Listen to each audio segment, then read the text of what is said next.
Good evening. I'm Pastor Jacob Heine, the senior pastor over at Faith Lutheran Church, and tonight I am going to be reading the true story of the Three Little Pigs, told by John Zaziska, illustrated by Lane Smith. Everybody knows the story of the Three Little Pigs, or at least they think they do. But I'll let you in on a little secret. Nobody knows the real story because nobody's heard my side of the story. I'm the wolf, Alexander T. Wolf, but you can just call me Al. I don't know how this whole big bad wolf thing all got started, but it's all wrong. Maybe it's because of our diet. Hey, it's not my fault that wolves eat cute little animals like bunnies and sheep and pigs. That's just the way we are. If cheeseburgers were cute, folks would probably think you were big and bad too. But, like I was saying, the whole big bad wolf thing, it's all wrong.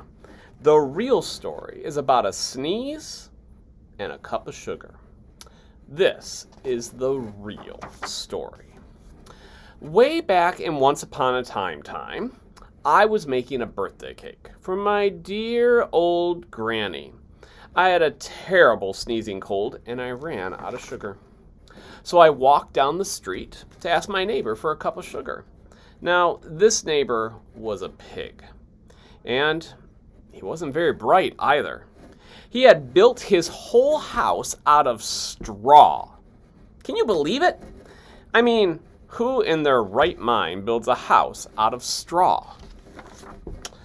So, of course, the minute I knocked on the door, it fell right in. I didn't want to just walk into somebody else's house, so I called, little pig, are you in?" No answer. I was just about to go home without my cup of sugar for my dear old granny's birthday cake. That is when my nose started to itch, and I felt the sneeze coming on. Well, I huffed, and I snuffed, and I sneezed a great sneeze.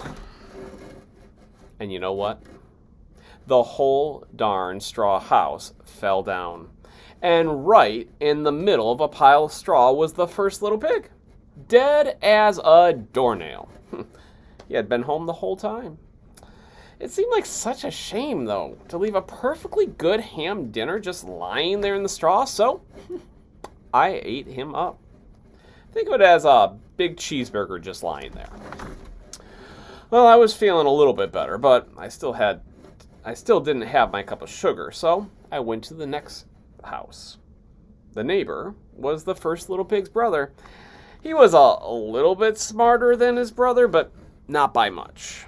He had built his house of sticks. I rang the bell on the stick house. Nobody answered. I called, Mr. Pig, let me in. Are you in?" He yelled back, "Go away, wolf! You can't come in. I'm shaving the hairs of my chinny chin. I had just grabbed the doorknob when I felt another sneeze coming on. Well, I huffed, and I snuffed, and I tried to cover my mouth, but I sneezed a great sneeze, and you're not going to believe it. But the guy's whole house fell down just like his brother's. When the dust cleared, there was the second little pig, dead as a doornail. Wolf's honor. Now, you know food will spoil if you just leave it out in the open all day. So I did the only thing that there was to do. I had dinner again. Think of it as a second helping. I was getting awful full, but my cold was feeling a little bit better, and I still didn't have the cup of sugar for dear old Granny's birthday cake. So I went to the next house. This guy was the first and second little pig's brother. He must have been the brains of the family because he had built his house out of bricks. I knocked on that brick house. No answer. I called, Mr. Pig, Mr. Pig, are you in? And do you know what that rude little porker said? Get out of here, Wolf! Don't bother me again!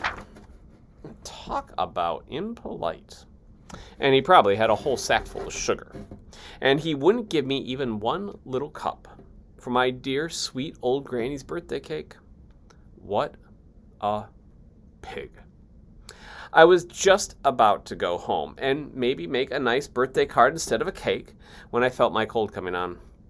I huffed, and I snuffed, and I sneezed once again.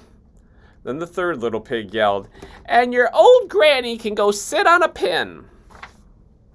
Now, I'm usually a pretty calm fellow, but when somebody talks about my granny like that, I go a little bit crazy. When the cops drove up, of course, I was trying to break down the pig's door, and the whole time I was huffing and puffing and sneezing and just making a real scene.